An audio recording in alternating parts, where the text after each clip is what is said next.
And we are live. Welcome to the NBA Strategy Show. It is Thursday, December 19th. I am Josh Engleman, and I am here to break down a huge slate. 13 games today. Now, it's not 13 everywhere. DraftKings dropped the two 10 o'clock games, so it's only an 11-game slate on DraftKings. But before we get started, I want to talk about one specific thing. If you're playing on FanDuel today, buckle up. On Toronto, Scotty Barnes is questionable for today. If he plays, his price tag on FanDuel today, the flat min, 3,500. So enjoy that one, because that changes literally every bit of FanDuel. Because if Scotty Barnes is in, you should have him in just about every single lineup you make. It's kind of impossible to avoid. 3,500 for Scotty Barnes today on FanDuel. What a whiff. So hit that like button, guys. Subscribe to the channel. Hit the notification bell so you know when everything goes live. Follow me on Twitter at Josh Engleman. Hope you guys had a good couple days. Shout out to the Bucks picking up the dub in the NBA Cup. Shout out to yesterday's day off. That one didn't suck either. That Bucks game was wild, man. Obviously, Giannis looked great. I thought Doc outcoached Mark Daigneault, which I certainly didn't see coming. Obviously, OKC couldn't buy a bucket, but I thought they made a lot of really strange choices that I didn't think they'd be making. Maybe that's a learning experience. Maybe that's a prompt to go get an additional guy that could handle the ball a little bit more. But that was to me a great coaching performance out of Doc Rivers. That's the way that I saw it. A big win for Milwaukee. They looked good. They looked really good. OKC just couldn't get it done. They just couldn't get it done. They went with the surprise Isaiah Joe start, which was surprising to me. Not that I had a problem with it or anything. Defensively, I didn't like a lot of the choices that OKC made, but that's a conversation for a different day. And obviously, no Chet certainly changes a lot of what you have going on for OKC. That greatly impacts their spacing. Look, they have infinite resources to go out and fix whatever hole they think they have. Just one game. It's just one game. But look, honestly, in a way, if I'm the Thunder, I'd kind of want to lose it in the fashion that they did, just to maybe put that seed in the back of their head. Like, we're going to have to make one more move, potentially. I mean, they just couldn't. Once they got to the second half, that was it. But I didn't love their defensive choices. It was weird. So listen, as much as I want to just chop it up and randomly talk about NBA Cup games and what I think about OKC and what I think about Milwaukee, we got to break down 13 games. This is why we don't trust OKC against elite teams in a playoff series, Josh. Yeah, that's a terrible way to look at it. Guys, you are overreacting to one basketball game in a major way. In a major way. That should not be the takeaway of any single basketball game. You're doing yourselves a disservice.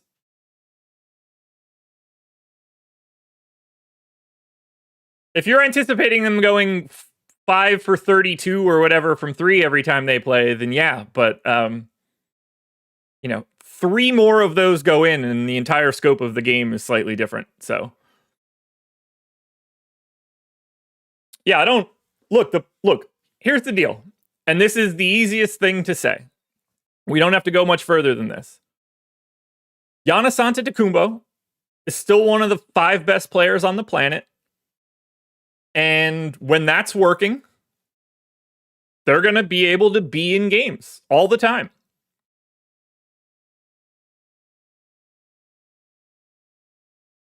To think that they're not close yet is insane. That's an insane take. That's an insane take. Insane take. Let's get into this slate. Otherwise, I'm going to be irritated for the entire hour. So I got to stop you guys from saying all the dumb stuff you always say in chat. Utah Jazz. 4-point dogs in Detroit. 228 total. This is like a middle of the pack game. We have a total as low as 210 today, and we have a total as high as 244. So that is interesting to think about. I can't do this. Holmgren will be hurt most of his career. He played all 82 games last year. Every single one of them. Didn't miss a single game last year. Not sure just being tall. Look, if this was a foot injury, I'd be very nervous. Landing awkwardly and fracturing a hip is just flukish. S&P. S&P, do me a favor. Handle this for me so that I can do this slate. Let's look at this Utah side for right now. This is where we're going to start. We're going to have to go relatively quick. Remember, 11-game slate. I know all of you are going to want to be like, well, what do you think about Colin Sexton? And what do you think about Bob Carrington? We don't care about those guys today. We could start with the ownership on Utah, which is relatively limited. 6% is the most of any Utah Jazz guy on DraftKings.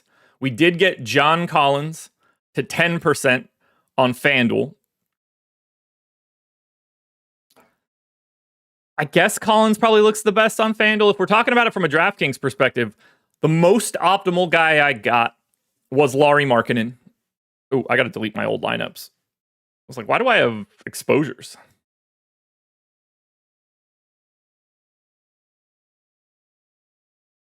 All right, here we go. So the guy that I had most optimal was 6% to Markkanen. And obviously, this is like sort of a matchup you'd be interested in, but I really can't see a priority coming from Utah. No Collier, he's with the G League team. No Filipowski, he's with the G League team. No Cody Williams, he's with the G League team. Everybody else that's normally available for these guys is available. And at that point, I don't really see anybody from Utah that I'd be going out of my way to get to. What do I have my boom at for DraftKings? 5x plus 10, basically. So pretty standard for what this slate is. So like, in terms of what you need for scoring today, if boom is real at 5x plus 10, we're talking about needing 44 fantasy points out of someone like Lauri Markkanen. And I only think he does that like 11% of the time. It's really hard to want to grab any specific player from Utah. And on these sorts of slates, the guys you're really looking for are the guys that play consistent minutes. So if you want to roster Walker Kessler, Lauri Markkanen, Keontae George, or John Collins, they are guys that I don't think are crazy to have into a lineup. Jordan Clarkson to a degree as well. But there's no one from Utah where you're building around, creating a core, whatever we want to call it. To me, that's not really the way that I'm looking at this one. You know what? Actually, I wonder... I don't really have the screen real estate for it. Yeah, if you guys have a priority from Utah, I'd love to hear it. I do not see it. Now, when we go to Detroit, Tobias Harris is probable. So Harris missed the last game. Jaden Ivey is doubtful. He missed the last game, but we didn't know it before lock. And then Isaiah Stewart is going to be out for this one. Hyperextended left knee. So we are getting quite a bit of ownership in one spot for this one, and that is going to Cade Cunningham. 35% owned on DraftKings, 35% owned on FanDuel. Admittedly, that feels a little high for what this slate is. I'm anticipating us having more than enough value to be able to get to like two pretty easy pay up options at least. And I do think Cade looks good. 28% chance of going for, keep this in mind, 59 fantasy points. That's the target score for Cade for me today. But I think he does it about a quarter of the time. He looks great. No Jaden Ivey, so that's at least some sort of usage bump. McNasty, that's not necessarily what I'm saying either. That's not what I'm saying either. But it didn't help. So we've got this huge chunk of ownership coming into Cade. I would happily take it. Not having Ivy here, they don't really have anybody else that dominates the ball. So this ball is going to be in Cade's hands at all times. And Utah doesn't exactly offer the resistance to slow that down. We also have 15% ownership coming into Jalen Duren. He's 5,500 on DraftKings, 5,800 on FanDuel. No beef stew behind him. I assume we get Paul Reed playing a chunk of backup center run. I don't think they split all 48, but I think that's more of a Reed thing than a Duren thing. I think Duren could play north of 30 minutes here. It's hard to project him that way. We did see Duren play 32 last time out with no Tobias and no Ivy. I went 28 trying to be pessimistic. He still got to 10% optimal, 24% boom. I completely get why that ownership is coming in. And then if you want to hit somebody like Malik Beasley, he should probably be around 10% owned. But if we're talking about priorities, and I think that's the only way we could talk about this slate at 9 o'clock in the morning, Cade Cunningham is one of those guys. Happy to pay up for him. Great matchup for him. You know, middle of the pack game. But Cade is the dude. Cade is the dude here. I'm going to really light chat on fire here based on what John C. said. Potential white superstar in next year's draft. I'm not on team Cooper Flagg is looking like a superstar. So, just putting that out there right now. Let's go to game number 2. Your NBA Cup runner-ups, the Oklahoma City Thunder. And by the way, can we talk about how they need to change this schedule? Hold on, I got a cough. Oklahoma City has to play an extra game and pack more games into a shorter time span. They're coming back right away into Orlando. Now, this is not the Orlando team that we would have thought, but they aren't getting as big of a benefit as they should.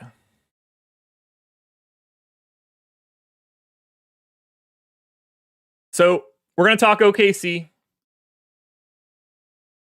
I wouldn't be surprised if they go out there and roll the Magic because they're not happy. Yeah, S&P, thank you for that one.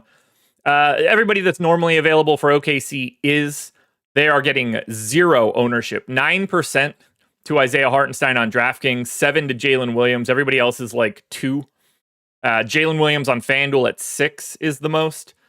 Now, I don't mind getting to Shea. I don't think it's super easy. I think it's a bit easier to get to someone like Cade Cunningham at. Yeah, John, that I don't agree, or that I completely agree with. That I completely agree with. I'd be shocked if he didn't. Yeah, he's young. He's young, but it hasn't gone the way that I think people were anticipating. Shea was my most optimal guy across DraftKings and FanDuel, 7%. I don't really see us taking much of a stand here. We got to remember, 210 total. This is the lowest total on today's slate. It's the third slowest game on today's slate. I have Oklahoma City actually losing 3 possessions below their average. This is a pace down spot. Orlando's defense is still really good. Those aren't the pieces that they seem to be losing out on right now. They're losing out on the only guys that are really any good on offense. I want to say this is just like Utah, but obviously with much better players. Shea, Jalen Williams, Lou Dort, Isaiah Hartenstein. Don't care that you can roster those guys. I don't think you're prioritizing a single one of them.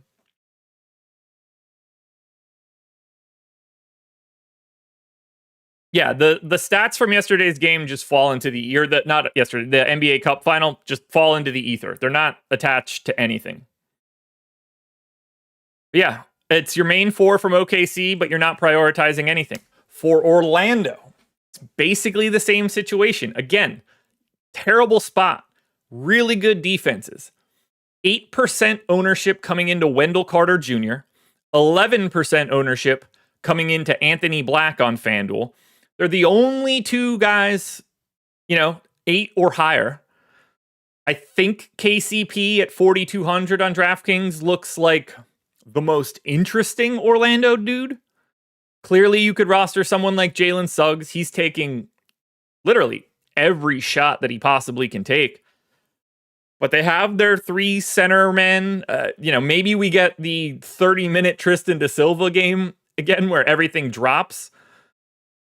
I don't anticipate that. He's not very good. I don't know how you prioritize anything from Oklahoma City or Orlando. We have games like Chicago and Boston on this slate with a 240 plus total. We're 34 points shy of that. So I don't really see a scenario where you're getting to a lot of this game. If it ends up being the best game to get to, that won't be fun. Is Suggs playing for a new contract? No, he already has a new contract. That happened 2 months ago. And it is an awesome contract for the Orlando Magic. They signed him to a gem, an absolute gem of a contract. What a deal. What a deal for Orlando. They locked that in. Oh my God, that contract is going to look next level stupid in like 4 years for how good it is. It's already decent, but oh my God, every year that goes by, that's going to look better and better and better.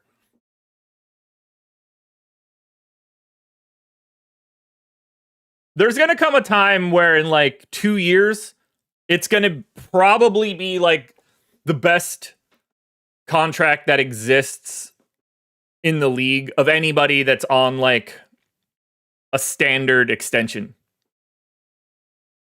They got a decline on that deal. In 29-30, so 5 years out, his contract is $26.7 million. That's going to be like a league average salary in 5 years. They got this descending. It's $35 million next year and 26.7 4 years after that. What an amazing contract that's going to end up being. All right, here we go. Game number 3. We have the Charlotte Hornets. Oh boy. 3.5 point favorites in Washington. 226. Yeah, S&P. He's just miscast right now. It's probably good for him to get these sorts of reps, but when he can just slot back into off ball, that's perfect.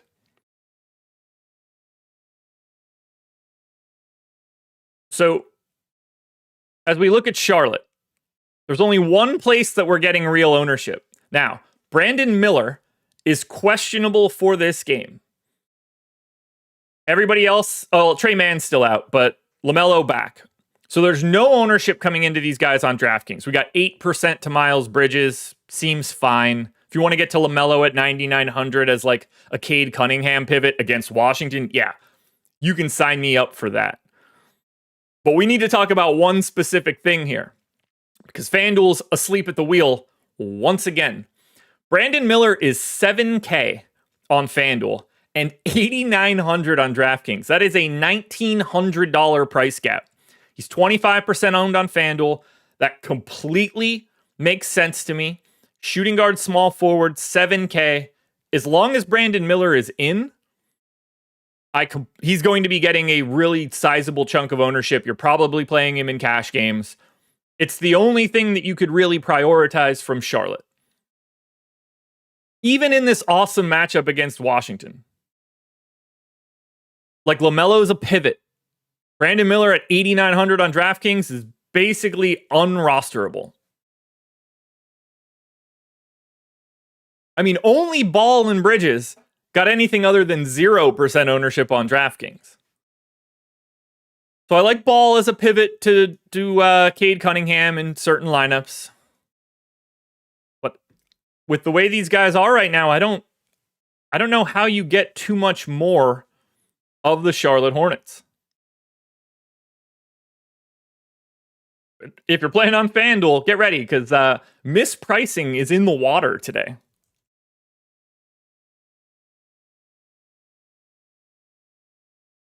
Then we go to the Washington side. Now, these guys got everybody back. And that's what's interesting here. Bub Carrington is questionable. Kuzma's still out, but Kispert's back. Keyshawn George is back. Malcolm Brogdon is back. And that's creating a scenario where we're really not getting to anything. We have 8% ownership coming into Sar. Plays like 27 minutes every night. His price is the same every night. He's like a 5 to 10% guy. Jordan Poole's getting 7% ownership on DraftKings. I actually do think Poole looks like the best Washington option, but I do think 7% ownership is about right. I would like about 10. You're going to need 45 fantasy points plus to feel pretty good about Poole, but it's against Charlotte. So there's going to be a lot of really bad offense and really bad defense in this game. But in terms of minutes, I don't have a great feel of what's going to happen between Kispert, George, Champagnie, Brogdon. If Bub Carrington's out, that's going to make things look a little bit better here for Washington, and we'll probably have a little more value than we have right now. But as I look at this one, I don't know how you do it. I don't know how you get to much here. Joval's just continually playing like 19 minutes a night. Their rotation is back together other than Kuzma. You would think this would be a game that we could hit. And look, the defense might be so bad on both sides that everybody gets a bucket. I do see that as a potential path here. But right now, with everybody back for Washington, it's hard with the salaries they have. Fistula says, Butler annoys me. Well, you won't have to play him today now. So no worries there.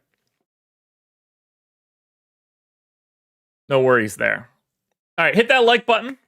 While you're here, guys, we're through our first 3 games. We got a lot more to go. 10 more, in fact. So I'm not going to slow down because, honestly, I can't. And shout out to the wife for taking Keith to his first vet appointment for a couple more shots. Speaking of shots, I would need a bunch of them to want to roster the Chicago Bulls today. And who knows, maybe I'll have them by the time we get there. Josh Giddey is questionable. Dalen Terry is questionable. Everybody else, normal. And if you guys see the ownership on the screen, this is your lowest owned team of the day. 2% to Zach LaVine on DraftKings and FanDuel. 1% to Kobe White on both sites. And 1% to Ayo Dosunmu on the FanDuel side. I wouldn't roster a single person from Chicago. If you want to get LaVine or White or Vooch, I understand it. This is a terrible matchup against Boston. Now, the total looks good. But with all these guys in now, with Patrick Williams back now, everybody's kind of slotted back in their role, but they're a little expensive for what this is.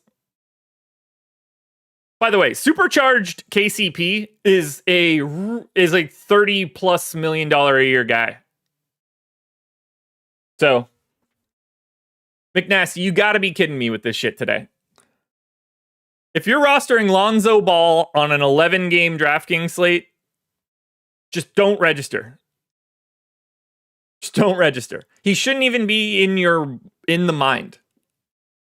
He shouldn't even be in your mind.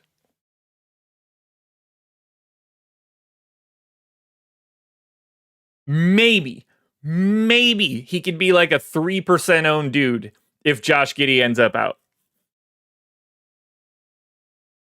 Maybe. That is unlikely. But maybe if Giddey ends up out.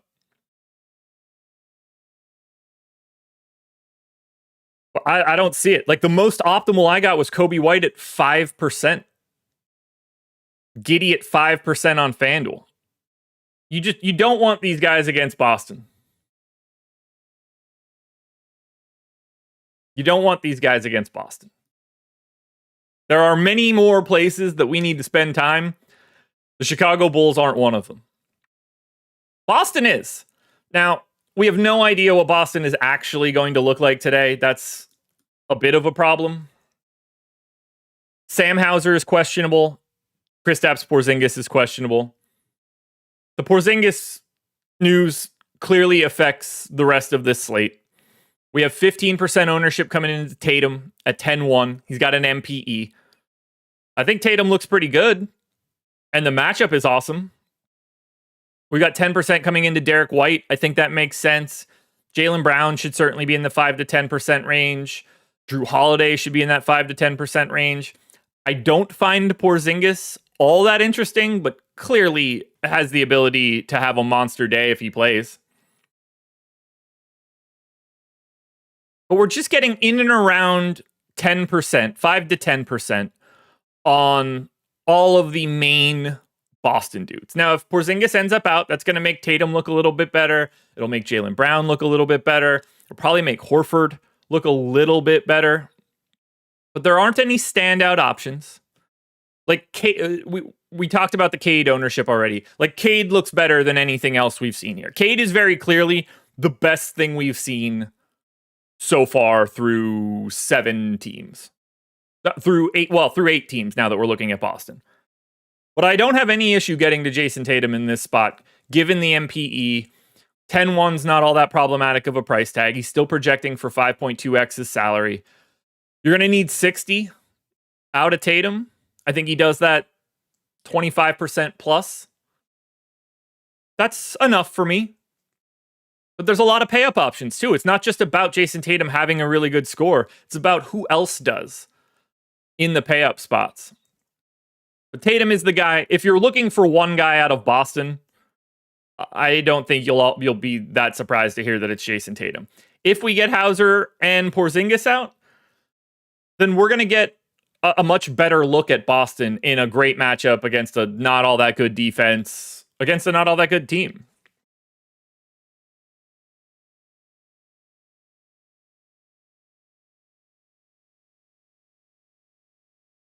Jaylen Brown does look a little interesting to me, but you're not really getting like an in Boston pivot for anything. So it's hard to really care too much. This is also the second fastest game I have on the slate. I actually have Boston gaining 2.7 possessions more than their average for this spot. So I like picking off pieces of their main dudes, but we're going to need that Kristaps Porzingis news. Hopefully we get that before the deeper dive tonight. You don't want to miss the deeper dive today, guys. 5 o'clock, breaking it all down game by game. That will be the most important show to watch. And then live before lock, when we're getting 3 games locking at 7, 2 games at 7:30. Lots of news to come tonight.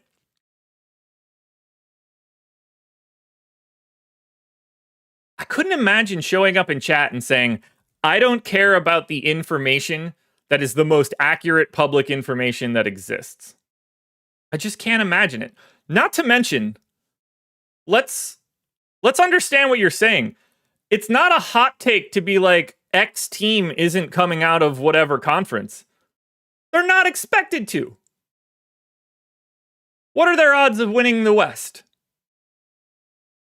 Yeah, 170. They're not even the majority.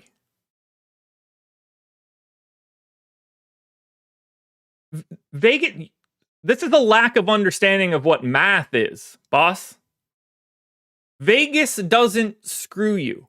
All it does is create the most accurate projection environment that you have readily available to yourself.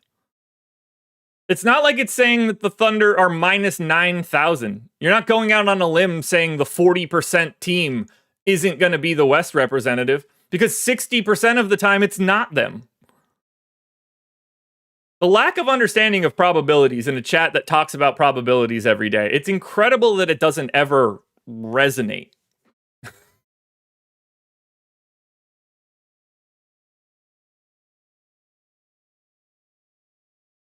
I'll never understand it. Like, how do you ever rely on any data in your life? And imagine like watching the Weather Channel and being like, they're saying it's gonna rain. I walked outside, licked my finger, and held it up. Didn't seem like it was gonna rain. Weather Channel always screws us. Can you imagine saying that kind of stuff? It's why do people think that data doesn't work in sports, but it does run the rest of the world? I'll never get it. I'll never get it. I'll never get it. Brooklyn Nets, 3.5 point dogs in Toronto. Well, we're about to get to one of the things we need to talk to. Josh, you vote too, huh? Like, yeah. Isn't that what everybody does? So the Nets, obviously no Dennis Schroeder around these parts any longer. 3.5 point dogs in Toronto. Now, I kind of feel like Scotty Barnes isn't going to play this game, but that's a conversation for the next team we talk about. Still no Cam Thomas, still no Zaire Williams. Brooklyn is getting a little bit of ownership, though. 20% to Ben Simmons. He played 32 minutes. 32 minutes. I certainly didn't see that one coming. Now, I gave him 27, which is what they sort of talked about what his minute ceiling is.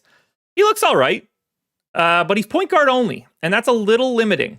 For a guy that's definitely not point guard only, that's an unfortunate non-MPE. But I understand why he's getting 19% ownership. There's obviously upside in his minutes. He can get north of 27 pretty easily.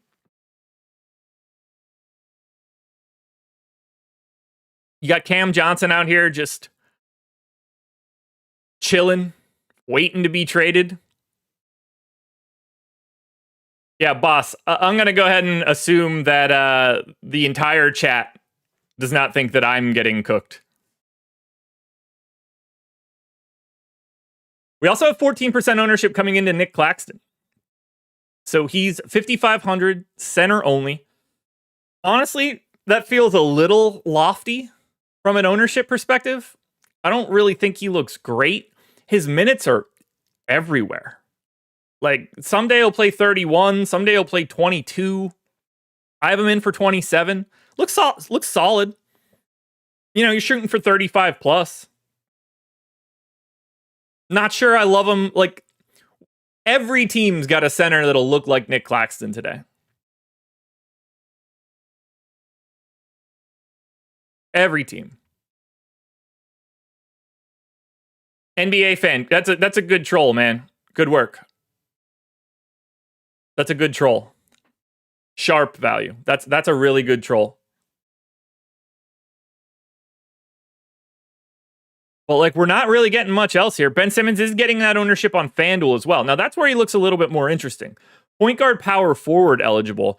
The fact that you can put him in two separate spots, across guard and forward, that does make Ben Simmons look like the dude here. Cam Johnson also a little bit more owned on the FanDuel side at 6,700. I continue to be like, maybe not today interested in Dorian Finney-Smith, but sometimes interested in Dorian Finney-Smith. It's not a today thing. The slate's too big. But I think that Ben Simmons is the best option from Brooklyn. Chat, what do you guys think? You guys ready to click Ben Simmons' name today as the best option from the Brooklyn Nets?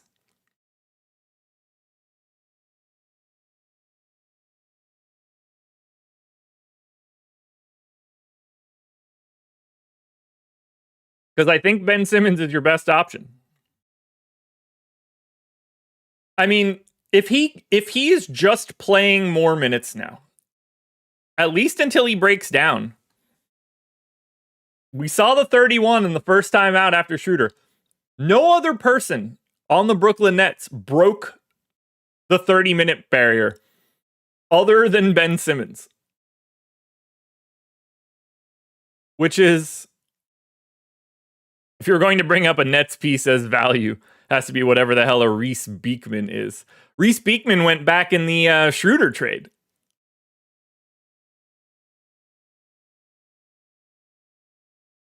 Look, when it comes to Ben Simmons, all we're trying to do is get his minutes right. I went 27. It means he's a 27 fantasy point guy.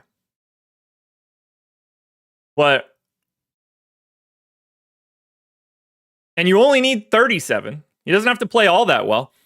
What's 37? All right, 37 divided by 27. You need him to play at like a 1.37 fantasy point per minute rate. That's not crazy at all for Ben Simmons. Yet, not surprised to see that one happen. That's for sure.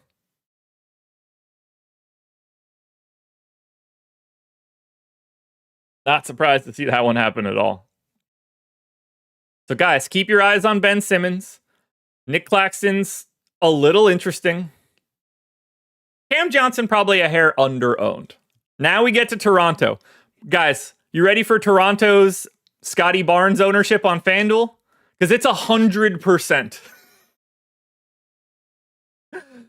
So I didn't think we were going to be getting Barnes back this fast, but it is a sprained ankle. Like, once it feels good, he's probably going to want to play. So he's questionable today. Now, maybe he doesn't play.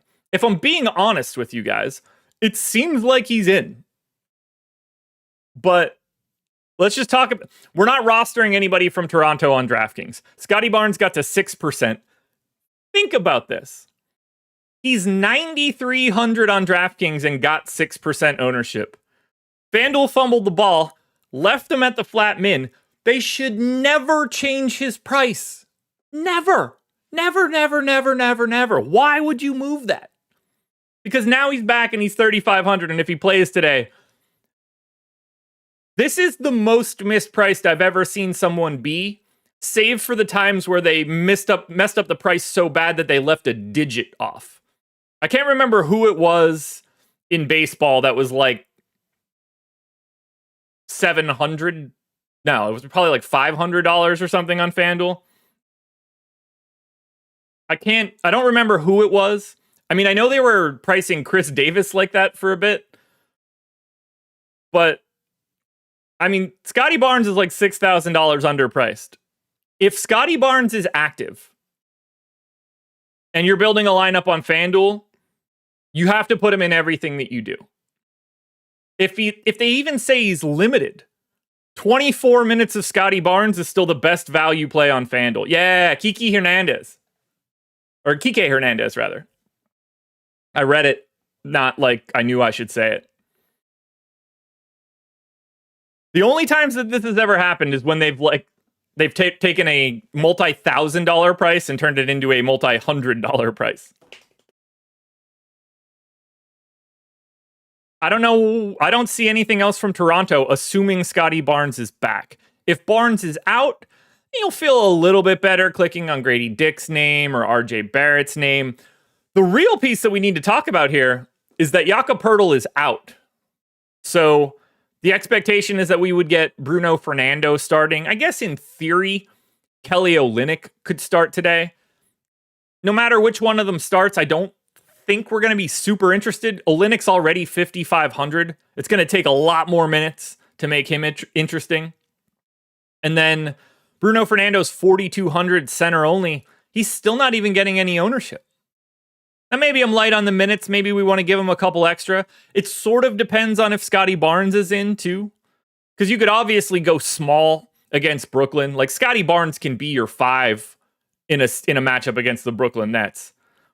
In theory, they have Boucher as well. He's not really playing much now, kind of out of the rotation.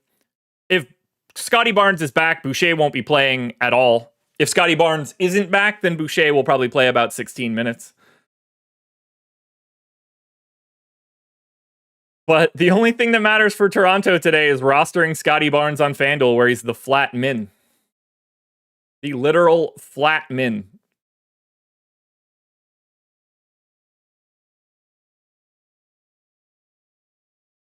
I cannot believe that they did this. What a joke salary.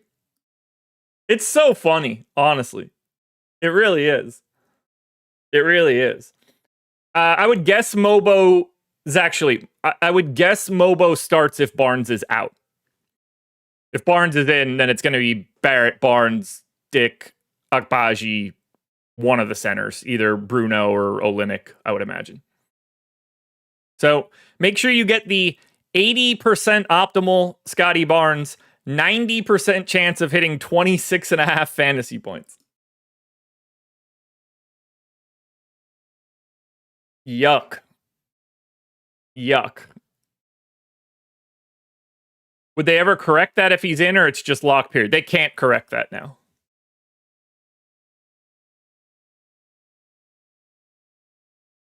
That would be very, very unlikely. All right, game 6, Pelicans and Rockets. The Pelicans are 10.5-point dogs in Houston, 217.5 total. Now, the Pels are continuing to be the Pels. They're still missing boatloads of guys, whether that's... Let's get to that injury report here.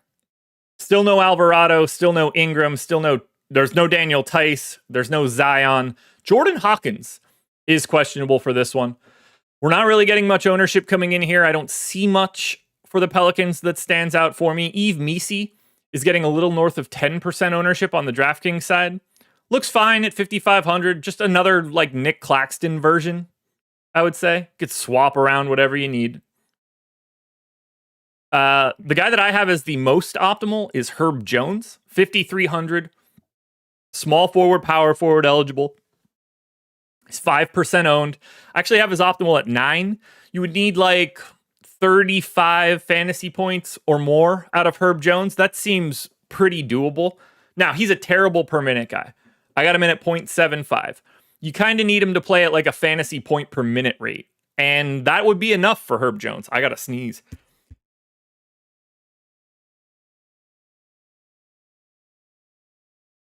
It's also getting hot in here. Get some airflow going. All right, so do you guys like anything here from the Pels?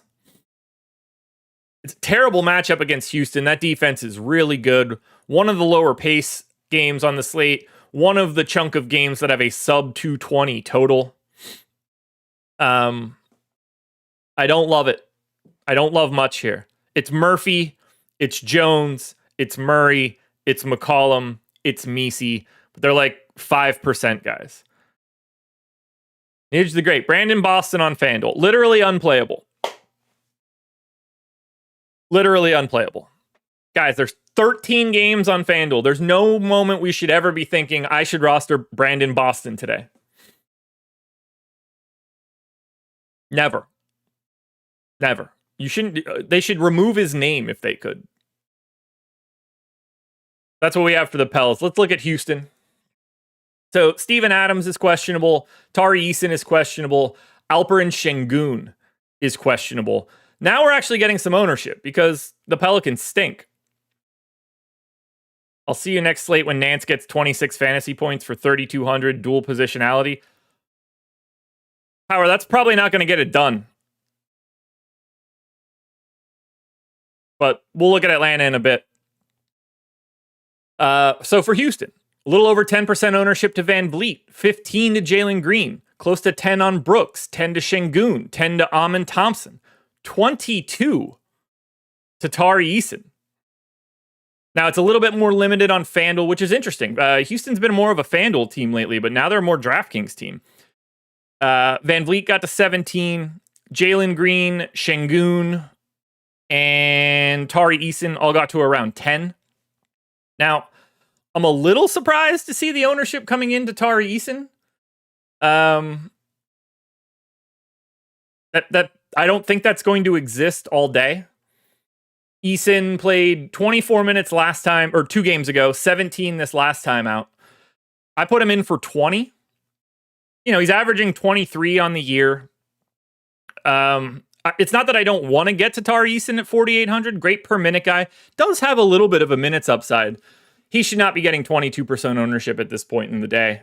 Now, there are a couple extra minutes to go around. You could probably get him to 23 if you needed to. That's still not a 22% owned guy to me. What's really interesting is Van Vliet, Smith, Green, Brooks, and Amin Thompson. Look at these optimal rates. 9, 10, 9, 9, 11. Houston's the first team where we're really going to cast a pretty wide net and be happy to get to a bunch of guys. We haven't had teams where we're like, all of these dudes should be 10% owned. That's what we're getting here, and I agree with it. I think you should have around 10% ownership of Van Vliet. I like Jabari Smith, whose minutes have been up a bit more lately, not getting any ownership. You should get 10 to 15% of Jalen Green. You should get 10% of Dylan Brooks. You should get 10% of Alperen Şengün. You should get 10% of Amin Thompson. Houston's one of the better options you can get today. What do you guys like most from Houston?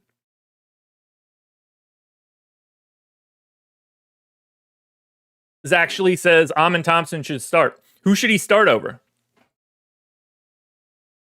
Who should he start over? Because I disagree.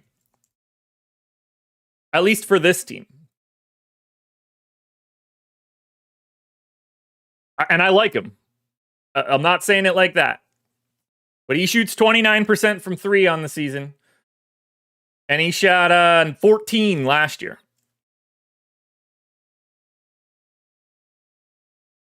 I'm a big Amin Thompson guy. But he's not ready for that starting role yet.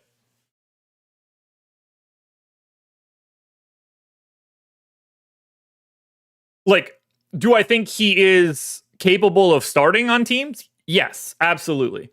But I don't think that he is capable right now, given the rest of the Rockets' rotation.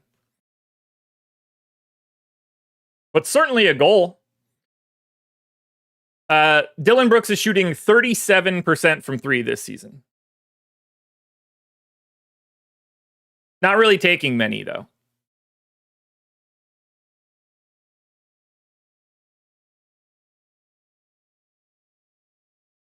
Houston's the first team that we've looked at where we're like, okay, we got a bunch of dudes to get to. I would say Houston is a priority team, but not necessarily any one individual guy. Oh, please tell me the NFL show is at 9 and not, or is at 10:15, or I'm gonna have to zip through this. Nice, it's at 10:15. Thank God, I needed every one of those seconds. All right, Golden State. I got to pick up the pace. Actually, we're going to do one promo quickly. I think you guys will like this. You see it on the screen right now. There's a link in the description of this video. The promo code is CELEBRATE. This offer will exist for the rest of the NFL season. Our NFL Max subscription package is $179 through the Super Bowl. If you sign up right now. We don't have many weeks left in the NFL season. Then we're going to get into the playoffs. You can get our NFL Max package right now for $179. If you're playing the rest of the NFL season, this is an incredible deal. This will cover you all the way through the rest of the regular season, all of your playoff weeks up to the Super Bowl. Showdowns for the Super Bowl, showdowns for NFC title game, AFC title game, all of that stuff. So, you want to sign up for NFL, and I really think you should. I know 180 is a big outlay. We're talking about what? 7 more weeks of this? 8 more weeks of this? It's a hell of a deal, guys. Come in, check out our NFL package. Projections, ownership, Sims tools, Discord. Gotta get it. Celebrate is the promo code. Golden State Warriors 4-point dogs in Memphis, 237 total. Now, we are getting 15 to 20% ownership on Kuminga and Wiggins on DraftKings. Curry and Draymond both got to 10. Only Kuminga got above 10 on DK. This just got way more confusing now that Dennis Schroeder is here. I'm expecting the starting lineup to be Schroeder, Curry, Kuminga, Wiggins, Looney, Draymond off the bench. We'll see. I don't know how you prioritize anything from Golden State today now that we have Schroeder. That really changes the scope of Golden State. We need to see their rotations. They're all over the place. If you want to roster Steph, I would never tell you not to, particularly on FanDuel where he's 8,500. I don't know how you prioritize anything else. You want to roll the dice on Schroeder? They're trying to get him involved in their first game. I can see it. This matchup sucks. They're taking on Memphis. The pace is great. The total's great. The defensive matchup, not so much. Hey, data ballers. The G is silent. You're the one that's wrong.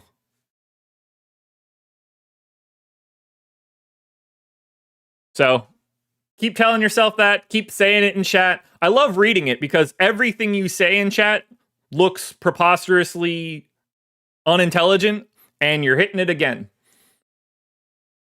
So, congrats to that one. Congrats to that one. Just for anybody that wants to know, here it is on the screen. Let's go ahead and blow that bad boy up a little bit. What does that pronunciation say? Mobo. It's almost like there's not a G in the pronunciation of his last name. Who could have seen that coming? It's almost like he's not from where Drogba and Pogba came from because he was from West Palm Beach, Florida.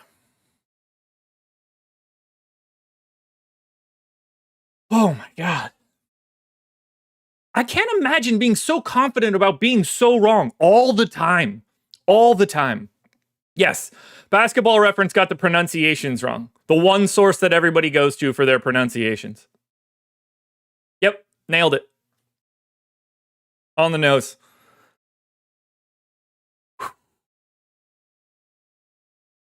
I don't care what the origin of the name is, man. His last name is pronounced Mobo. No matter how much you want it to be something different, it isn't. Memphis Grizzlies. On the opposite side here at Golden State. Okay, so we're projecting Zach Edey for 45% ownership. That is not happening. In theory, he does look good. We did see him get 24 minutes in his return. Now, I only went to 22. They're still loaded with potential options here. Doesn't look like we're going to have Marcus Smart here. We don't have Jay Huff today. And Ja is actually questionable for this one. So maybe Zach Edey does get a couple extra minutes. He's 4,300. He's a 1.1 fantasy point per minute guy. That's all fine. I do think he looks like a really good point per dollar play and a really good value play. But 45% is a lot, and I don't know how much they're going to be stretching this out. You want to give him 24 minutes? I think that's fine. Maybe they're trying to stretch him and get him into some starting run. But this is Memphis. They don't seem to stretch anybody for starting run. They barely get Morant, Bane, and Triple J to starting run.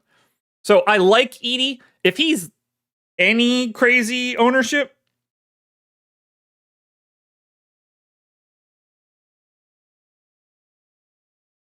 but for right now, 45 is way too much.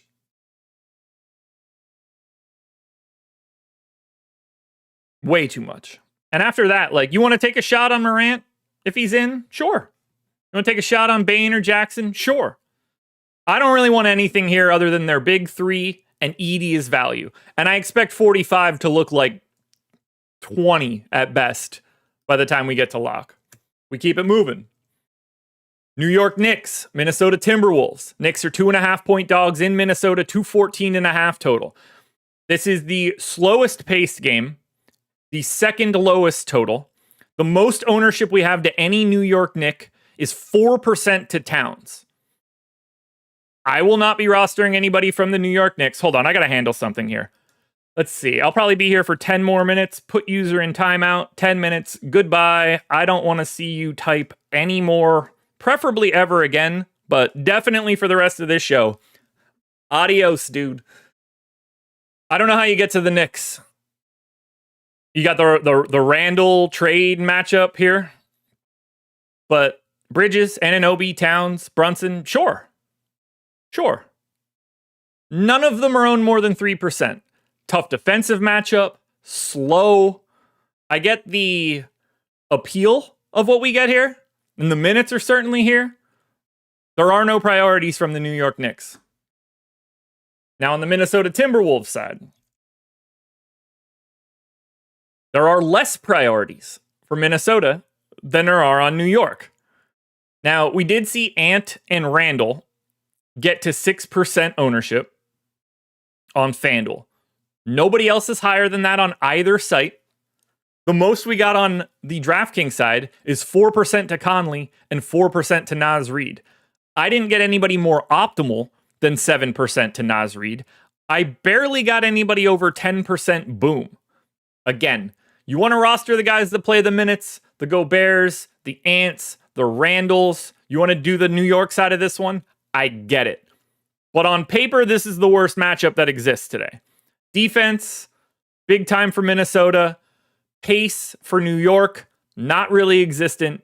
214.5 total. We've got way better options. Obviously, you guys want to play these revenge narratives for today. That I can understand it. It's not in my cards. Clippers, 6.5 point dogs in Dallas, 226 total. Now, the Clippers are slowly but surely getting Kawhi back. Probably going to see him in the next couple days. Wouldn't be surprised if we see him by Christmas. Derek Jones Jr. questionable. He's been out for a bit. Same guys that are normally out are out. 4% ownership to Kevin Porter Jr. 6% ownership to Derek Jones Jr. on FanDuel. 8 to Harden. I didn't get anybody higher than 7% optimal. If I'm rostering people from the Clippers today, it's probably Harden, Zubats, and Powell. I don't really see the path to much else here for the Clippers. Now, there's no Luka on the opposite side here today for Dallas. Don't think that really changes anything for the Clippers.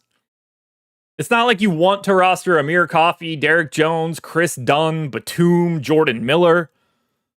None of this looks good. None of this looks good. Now, Dallas. Clearly, we need to have this conversation. No Luka Doncic for this one. Jaden Hardy also out. Kyrie is questionable. So this might look insane by the time we get to a Clippers-Dallas lineup. 40% ownership coming into Kyrie on DraftKings, 50 on FanDuel. I completely understand it. I completely get it. He's 8,200 on DK, 8,100 on FanDuel. With no Luka Doncic, usage goes up. He can focus more and run this show. So clearly, you got to get to Kyrie. Everybody in chat here knows that Kyrie without Luka is a guy that we're going to want to get to. PJ Washington's getting 10% ownership on both sites. Clay is at 15. Lively's at 15. Dinwiddie's at 15. Grimes is just shy of 10.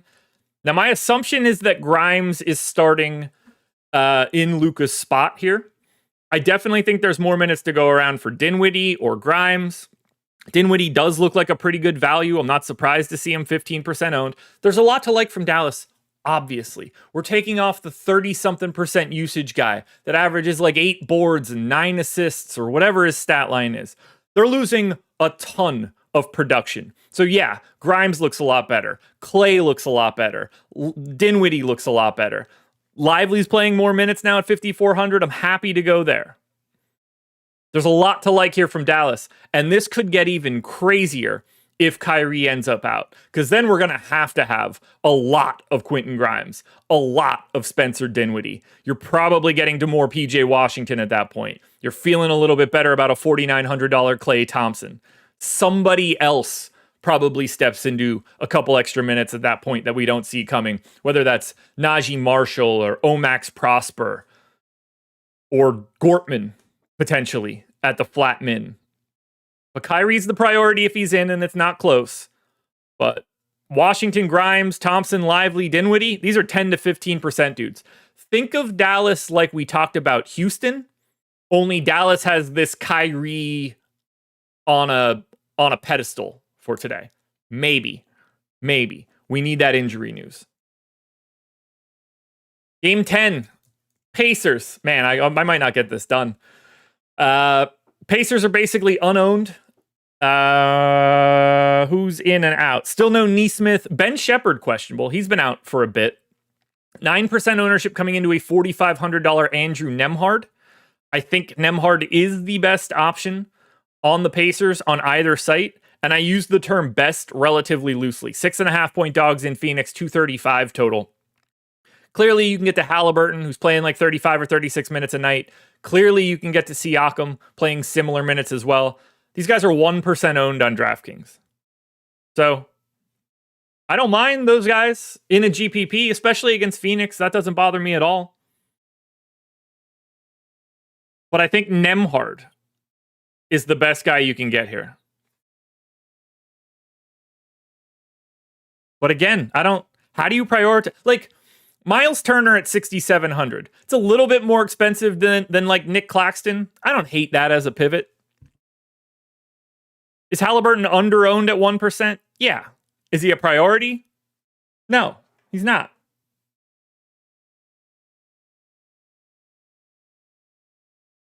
Now for Phoenix, Bradley Beal is probable. So they're at full strength. And when the Suns are at full strength, you just don't get there. 3% ownership to Durant. Booker's at 0. Beal is at 0. Tyus is at 1. Nurkic is at 0. On the FanDuel side, Beal's 4. Everybody else is less than that. Are Booker and Durant and Beal, or are Booker and Durant a little under-owned? Yeah. Should you be prioritizing anything from Phoenix? No. This is one of the worst games on the slate for DFS. Now we get to Atlanta. It is a talking point. Atlanta is going to be without Onyeka Okongwu for a little bit. And that's going to open up a little bit of value here. Kobe Buffkin also out for the season now. Trey is probable. But now Capella should pick up extra time. He's 13% owned on DraftKings at 5,300. We did see Clint Capella, even in their last game with Okongwu in, Capella played 29 minutes. I went 29 here. I really like Capella at 5,300. To me, he shouldn't even be remotely close to the same ownership as someone like Nick Claxton. Why would he be? These guys are going to play similar minutes. Capella has a much higher ceiling in minutes. I would rather get to Capella at comparable ownership than I would of Claxton. We're also getting 25% ownership to Jalen Johnson on DraftKings at 8,400. Harder to get to him where he's $700 more expensive on FanDuel. I like Jalen Johnson. I kind of like an under-owned Trae Young more. 5% ownership to Trae today. Don't forget, Cade Cunningham's in the 30s. Cade Cunningham doesn't beat Trae Young as often as that ownership says. So I like Trae Young quite a bit in GPPs as a Cade pivot. I'm assuming Nance gets a large chunk of the backup center run. 3,200 power forward center, 8% owned. Looks like a pretty good value option for today. I think we'll end up with better options as the day goes on, because we're gonna end up with value guys that are starting and playing 24 plus, whereas Nance as the backup, it's a little bit harder to get to. But at 3,200, the fact that he has power forward eligibility, that's what makes him look a little bit better. And then DeAndre Hunter continues to play like 28 minutes a night and looks fine. But the priority seems to be Jalen Johnson and Capella for me, with Trae Young being the ultimate GPP pivot. And then the final team on the DraftKings slate, the San Antonio Spurs. Now, they're interesting today. Zach Collins is questionable. Keldon's back. Trey Jones is back. 18% ownership coming into Devin Vassell. Shooting guard, small forward, eligible, 5,200. He's probably the best guy to get to just because of that positional flexibility. Clearly playing 10-7 for Wemby isn't all that tough, but he's only 8% owned. And to me, that's spot on. I have a hard time wanting to get to Champagnie or Barnes or Castle or Keldon Johnson now that everybody's back. I don't really see any path to going to someone like Jeremy Sohan today. He's 6,700 at this point in time. He's unowned. There's not much to like from San Antonio now that all these bodies are back, especially if Trey Jones starts playing a little bit more, which he should, but I don't know where those minutes come from at that point. Maybe they don't play Zach Collins and they go small to back up Wemby. I'm not sure here. But ultimately, it looks like Vassell's the easiest guy to get to. And then on FanDuel, it's Wemby. It's Wemby. Oh, my bad. I didn't realize that timeout ended. Sorry. Whoops. 10 more. Deuces. So yeah, if you want to get to Wemby as the pay up, I get it. We haven't talked about a ton of pay up center options on DraftKings, which does make it a little bit more interesting, because if Wemby has a big day, that changes the outcome a little bit. But he's like an 8 to 10% guy. I think Vassell is your answer here. One last time, guys, hit that like button if you can. Final 2 games of this slate. These are FanDuel only. They're not on the DraftKings main. Denver Nuggets, 8.5-point favorites in Portland, 232 total. Denver in the trade talks as of late. Christian Brown, questionable once again for this one. Missed that last one. We are getting 15% ownership to Jokic on the FanDuel side, 12,400. Item 12% optimal. You need 70 plus for him. He's the only guy getting any love, though.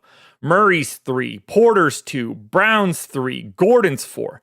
Now, if Christian Brown ends up out again, we got Russell Westbrook starting. I thought it was going to be Julian Strawther. They went to Russ. If it's Russ again, you're probably willing to click on his name. I don't think he's going to look amazing, but he played 35 minutes in the start for Christian Brown, so wouldn't be too crazy. Julian Strawther got up to 23. You would need to see Strawther be in the starting lineup over Russ to like it. But if Christian Brown just plays, the only guy that you want from Denver on FanDuel with any sort of priority is the best player in basketball. On the Portland side, full stop unowned, 4% to Toumani Camara is the most anybody's getting here. Ayton is questionable. Delano Banton is questionable. You know, maybe if Ayton ends up out, we feel a little bit better about clicking like Donovan Klingen's name or Time Lord's name.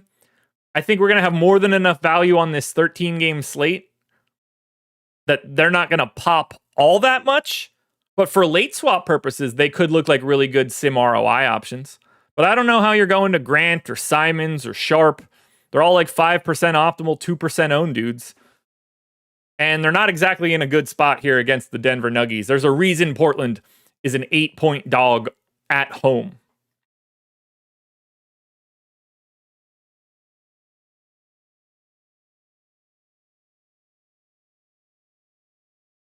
S&P. I very slightly disagree with you there. I wish I had more time to dig in on it. It depends what they extend him for if they do that trade. I wouldn't. It all depends on what he makes moving forward.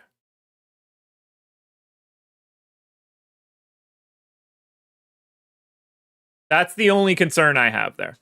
Don't get me wrong. I don't love it either. But it depends what an extension would be. Because you could conceivably get him on a decent extension, rehab his value a little bit, and then still use that contract to do something else. Again, I don't like it. He would have to buy in a very different way. Maybe he would. He's never had a situation where he had to do that before. He would certainly get better looks than he's ever had before with Jokic out on the floor. That could unlock him in a way that we didn't know could happen. All right, final game. Los Angeles Lakers, 5-point dogs in Sacramento, 232 total. LeBron is questionable for this one.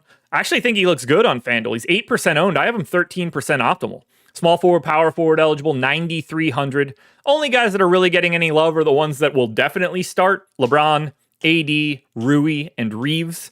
Everybody else is dead in the water for FanDuel at this point from the Lakers. Now, if LeBron is out, you're going to feel better about AD. You're going to feel better about Rui. You're going to feel better about Reeves. You'll probably feel a little bit better about Max Christie, but not all that much better. Maybe D'Angelo Russell can play enough minutes at that point if LeBron doesn't play. They don't seem to be super stoked about him. I mean, they're willing to swap him out for Colin Sexton at this point. But as I'm looking at this one, the guy that I want the most from the FanDuel side for the Lakers is LeBron James at 9,300. Yeah, S&P, I don't think it would be a great team-friendly deal, but maybe Ingram's willing to shut up a little bit if he gets traded to Denver and with Jokic, then if he's on the Pelicans thinking, look, if I'm going to be in New Orleans, I want every dollar I can get. maybe he's willing to take a contract that makes a little bit more sense to play for a team that has actual title aspirations. I can see the path for it being good, even if it doesn't settle well for me. So if LeBron's in, he is the guy you want on the FanDuel side. Anthony Davis would be your second guy. And then flip a coin between Rui Hachimura and Austin Reeves. Finally, on the Kings side, we basically can't talk about this one right now. Herter questionable, Murray questionable, Sabonis questionable. I'm not even going to bother breaking that down. Every little permutation of in or out changes things. What we can say here is that if they're all in, there's not going to be anything that looks super great from Sacramento. Fox is probably your best option. If we lose two of them, not too bad. We'll probably have some value here. But right now, it's impossible. Three guys in their main 7-man rotation are questionable right now. And it's the last game on the slate. We got through it, man. 13 games up, 13 games down. I only got derailed a couple times. We cleaned out some of the lower tier options and made the show go a little bit cooler. NFL Strategy Show is coming up next. They're going to get started in 3 minutes. 3 minutes. And just so you guys know, NHL Strategy Show at 2, Deeper Dive with me and DK at 5, Live Before Lock at 6 with Eric and Bellman, and then 7:15 tonight, NFL Live Before Lock, Thursday Night Football, Laffy and Greg. Good luck, everybody. We don't have a big one tomorrow. 3 games on the docket for Friday, so we'll have an easy one. We could dig into some more NBA-style questions. I took too many of them today. Enjoy yourselves, everybody.